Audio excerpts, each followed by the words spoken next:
Hello everyone, welcome to Edu Growth. This is Saumya और आज हम करेंगे class 12th economics macro economics chapter 8 short run equilibrium output. अब hope आपको हमारी वीडियोस पसंद आ रही है। अगर आपको कोई भी डाउट है नीचे कमेंट सेक्शन में या टेलीग्राम ग्रुप पे आप हमें भेज सकते हैं। Now this is something about me. अगर आप कॉन्टैक्ट करना चाहते हैं तो आप इस नंबर पे कॉन्टैक्ट कर सकते हैं। लाइव क्लासेस के लिए भी आप कॉन्टैक्ट कर सकते हैं। This is my email ID। You can follow me on Instagram as well. नीचे डिस्क्रिप्शन में आपको इंस्टाग्राम एंड टेलीग्राम के डायरेक्ट लिंक्स मिल जाएंगे, आप वहां पे भी मुझे फॉलो कर सकते हैं। Now let's start. Firstly we will understand the concept of short run. Short run क्या होता है? Short run is defined as a period of time during which technology plays no role in determination of output in the economy. So basically short run वो period है जिसके अंदर technology constant होती है, technology change नहीं होती है, technology को हम कांस्टेंट एज्यूम करते हैं और इसका कोई रोल नहीं होता है आउटपुट डिटरमाइन करने के लिए। आउटपुट क्या होता है? Production of goods and services. तो बेसिकली जो आउटपुट है वो कैसे डिटरमाइन होता है? It is determined by level of employment. जितनी ज्यादा एम्प्लॉयमेंट होगी उतनी ज्यादा आउटपुट होगी and vice versa is also true. जितनी ज्यादा आउटपुट होगी उतनी ज्यादा एम्प्लॉयमेंट होगी। सो बेसिकली जो एम्प्लॉयमेंट है इकोनॉमी में वो मेजर करती है आउटपुट इन द इकोनॉमी। और आउटपुट इंक्रीज नहीं हो सकती है अगर फुल एम्प्लॉयमेंट की सिचुएशन है। If there is full employment in the economy, so output can not increase.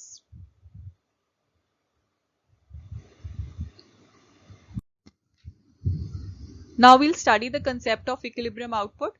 Equilibrium output तब होती है जब aggregate supply is equal to aggregate demand, when AS is equal to AD। AS stands for aggregate supply and AD stands for aggregate demand. अब AS हमने पहले भी पढ़ा था। AS refers to the desired level of output in the economy.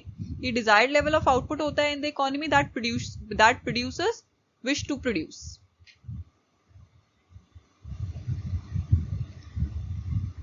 जो producers wish करते हैं produce करने के लिए उसको हम बोलते हैं एग्रीगेट सप्लाई। इसको हम एक्स एंटे एग्रीगेट सप्लाई भी कहते हैं, which the producers wish to produce. On the other hand, aggregate demand, it refers to the level of GDP that the buyers wish to buy during an accounting year. जो एक accounting year में buyers wish करते हैं to buy, उसको हम बोलते हैं aggregate demand. इसको हम एक्स एंटे एग्रीगेट डिमांड भी कहते हैं। सो अभी तक हमने पढ़ा है कि जो इक्विलिब्रियम है that is struck when AD is equal to AS और Y is equal to AD। क्योंकि हमने लास्ट चैप्टर में देखा था AS is equal to Y, that is aggregate supply is equal to income, so हम Y is equal to AD भी कह सकते हैं। तो ये सिचुएशन करी है। Now we will see equilibrium is struck when S is equal to I। जब सेविंग इन्वेस्टमेंट के इक्वल होती है तभी इक्विलिब्रियम आता है। तो इसको हम कैसे देखेंगे? Now Y is equal to AD, we are getting it from here.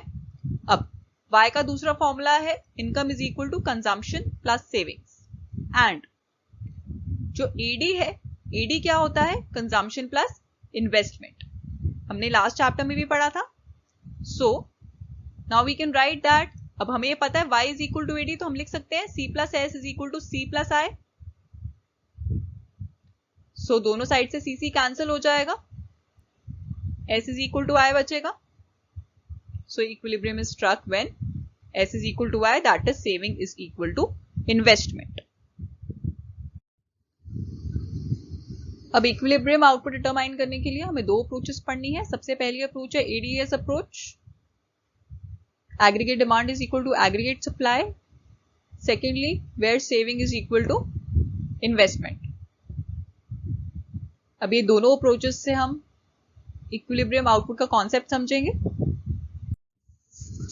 Now we'll see ADS approach on equilibrium GDP.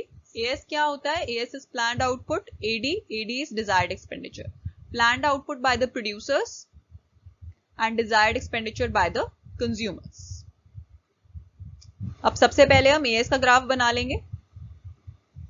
Aggregate supply ये ओरिजिन से बनता है। एग्रीगेट सप्लाई या इनकम सेम ही होता है, aggregate supply is equal to income. So एक ही लाइन बनेगी, 45 डिग्री का एंगल बनाता है ये from the origin. Second, aggregate demand के लिए aggregate demand is equal to C plus I, तो C function and I function का हम ग्राफ देखते हैं इंडिविजुअली। कंजम्पशन है जो, consumption starts from point above origin, because autonomous consumption होती है हमेशा। सो कंजम्पशन ये हो गई। नाउ दिस इज इनकम और aggregate supply, so basically this is consumption function. The third one, investment function. Investment function, investment हम constant assume करते हैं, autonomous investment at all levels of income, so ये parallel to x axis बनेगी। So this is investment.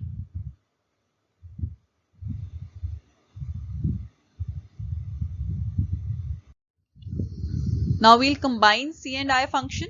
तो इसको कैसे combine करेंगे? ये x axis है, ये y axis है। So investment, red color, investment. Then income,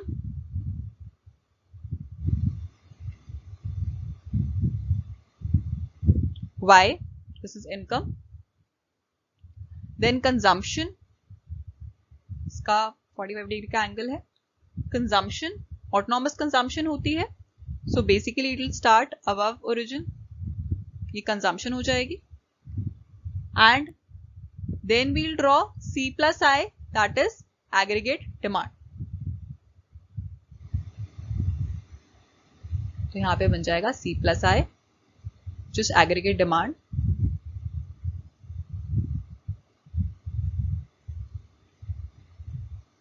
this is income या AS. So this is basically combined C and I function, that is AD function.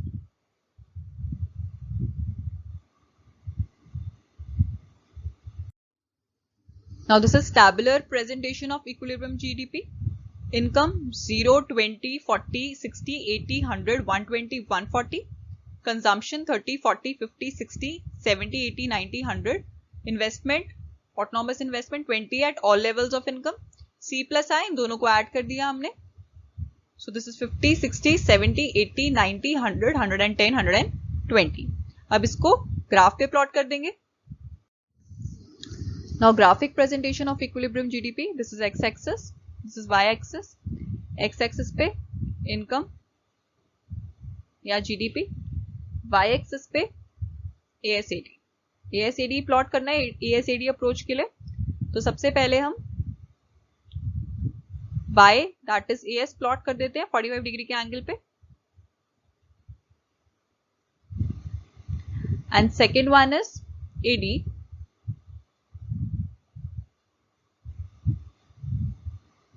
which is C plus I.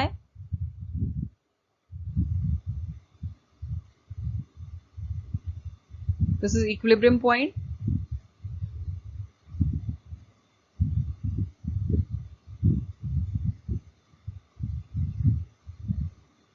So if this is O, we'll mark this as L,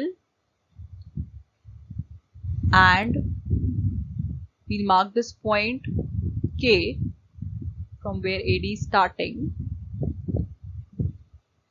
So इस graph को explain करते हुए हम 4 points लिखेंगे। AD is equal to C plus I, OK, which is minimum level of expenditure,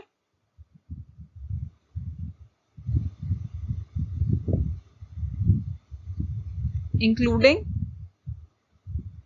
minimum C and minimum I. Then 45 degree line, which represents y is equal to AS, equilibrium point E,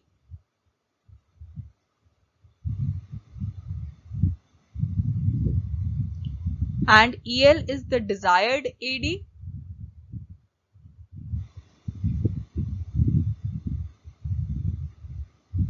and as well as desired AS.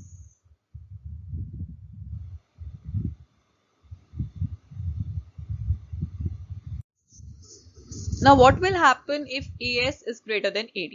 अगर aggregate supply ज्यादा होगी और demand कम होगी, सो उस case पे क्या होगा? जो स्टॉक्स हैं वो सेल नहीं होंगे, जो स्टॉक्स हैं दे विल रिमेन अनसोल्ड. सो जो प्रोड्यूसर है he will cut the production, he will cut in production. वो अपनी प्रोडक्शन कम कर देगा प्रोड्यूसर, बिकॉज उसके जो स्टॉक्स हैं वो सेल ही नहीं हो रहे हैं. सो इस केस में जो प्रोडक्शन है प्रोड्यूसर कम कर देगा, and consequently as a result AD will come equal to AS और इक्विलिब्रियम अचीव होगा. दूसरी सिचुएशन है हमारे पास, what happens if AS is less than AD? तो अगर एग्रीगेट सप्लाई ज्यादा है और डिमांड कम है, इस केस में क्या होगा? जो प्रोड्यूसर है वो फुलफिल नहीं कर पाएगा कस्टमर की demand, so he would plan greater production. वो ज्यादा प्रोडक्शन करेगा, ज्यादा प्रोड्यूस करेगा goods and services to fulfil the demands of the customer.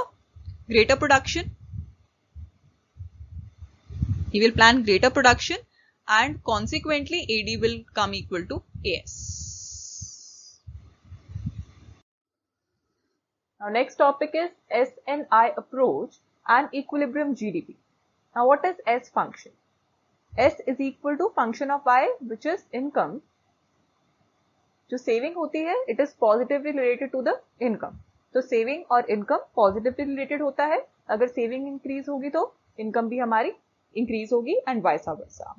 अब लोअर लेवल ऑफ इनकम पे जो सेविंग है it is negative, because lower level of income पे जो कंजम्पशन है वो इनकम से ज्यादा होती है. हम ज्यादा कंज्यूम करते हैं लोअर लेवल ऑफ इनकम जब होती है, तो कंजम्पशन हमेशा इनकम से ज्यादा होगी. तो इस केस में जो सेविंग है वो हमेशा नेगेटिव होगी. और जो सेविंग फंक्शन है इसकी स्ट्रेट लाइन होती है, इसको हम इसलिए हम इसको क्या कहते हैं? Linear function. Now what is I function? So I means investment.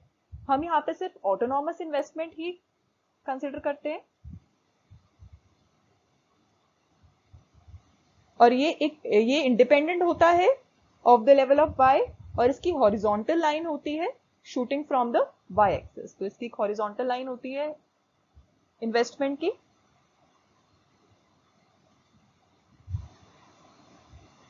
ये इन्वेस्टमेंट होता है and this is autonomous.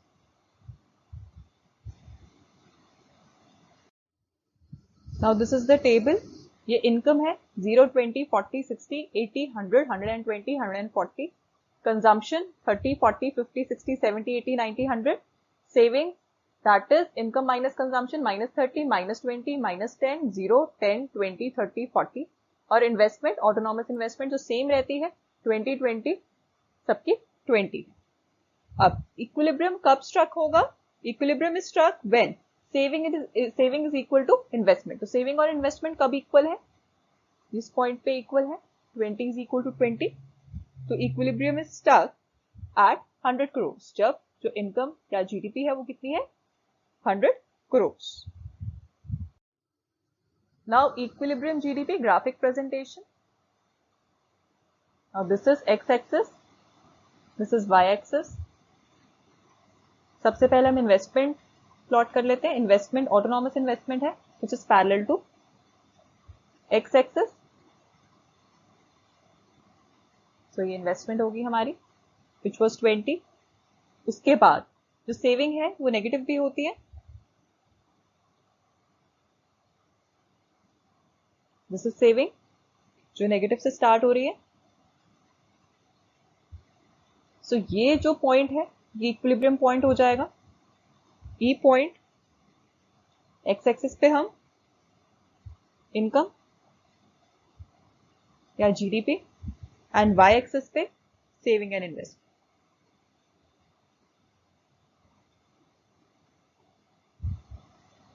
So equilibrium point है where S is equal to I.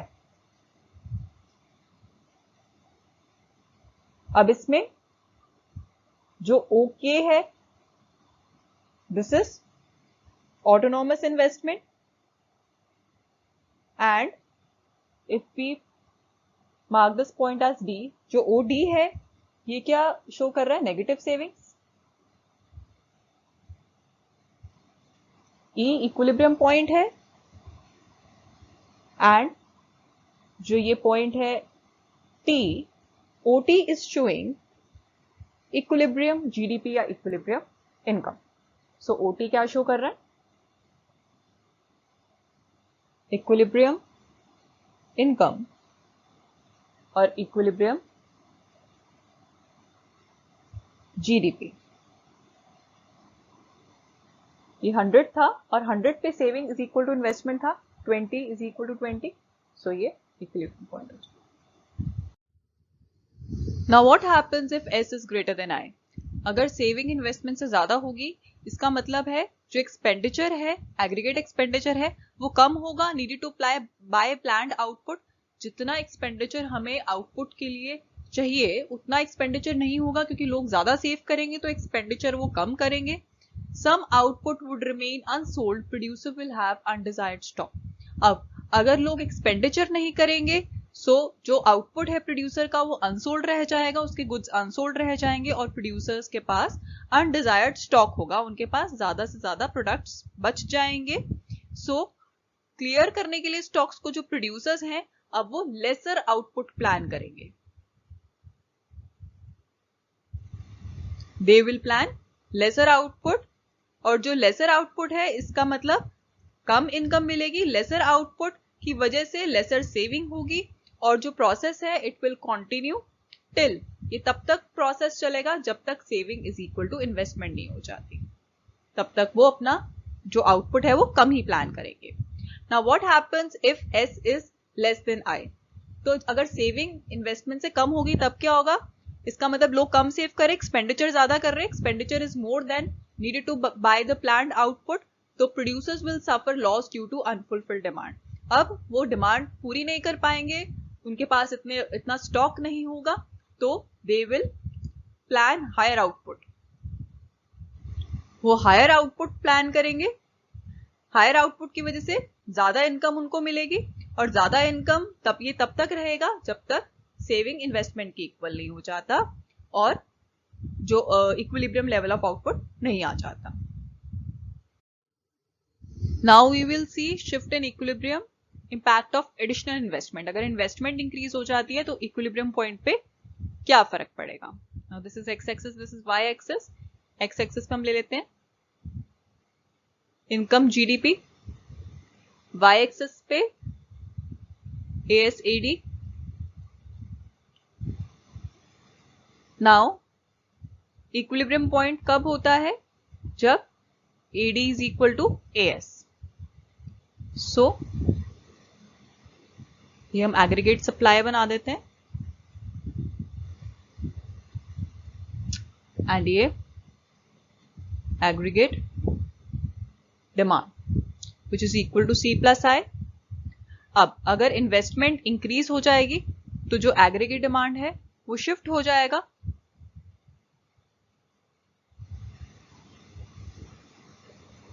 C plus I plus change in investment.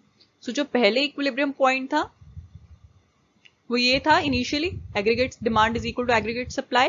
अब जो new equilibrium point है वो ये हो जाएगा E1. सो ये शिफ्ट हो गया equilibrium point E to E1. We can say that जो OJ है, we can mark this point as J. जो OJ है that is equilibrium output initially और due to change in investment जो new equilibrium output हो जाएगी वो OK. अगर इस पॉइंट को हम K मार्क कर देंगे तो OK will be the new equilibrium GDP. and equilibrium point shift हो जाएगा E to E1. Next topic is investment multiplier and its mechanism. It refers to number of times by which the increase in output or income exceeds the increase in investment. Now, investment multiplier क्या होता है? Number of times by which increase in output exceeds the increase in investment. तो इसका formula क्या होता है? Now, this is investment multiplier. It is equal to change in Y upon change in I. That is change in income, output or income over change in investment. अब formula पे numericals आ जाते हैं तो ये important है। Now last, relationship between multiplier and MPC, that is marginal propensity to consume. अब इसके बीच में क्या रिलेशनशिप होता है? K is equal to 1/1 minus MPC, या फिर हम K is equal to 1/MPS भी करते हैं। और दूसरा फॉर्मूला जो हमने किया है अभी पीछे, K is equal to change in income upon change in investment। तो जितने भी न्यूमेरिकल्स आते हैं इन्वेस्टमेंट मल्टीप्लायर के, इन दोनों फॉर्मूला यूज करके, तीनों फॉर्मूलाज यूज करके हम इसको सॉल्व कर देते हैं। हमें ये भी पता है MPS plus MPC is equal to 1। Now here's the end of this video। अगर आपको ये वीडियो पसंद आई हो प्लीज वीडियो को लाइक कीजिएगा, चैनल को सब्सक्राइब कीजिएगा। एंड कोई भी डाउट है नीचे कमेंट सेक्शन में, टेलीग्राम ग्रुप पे या व्हाट्सएप ग्रुप पे आप पर्सनली टेक्स्ट करके भी आप पूछ सकते हैं। Thanks for watching.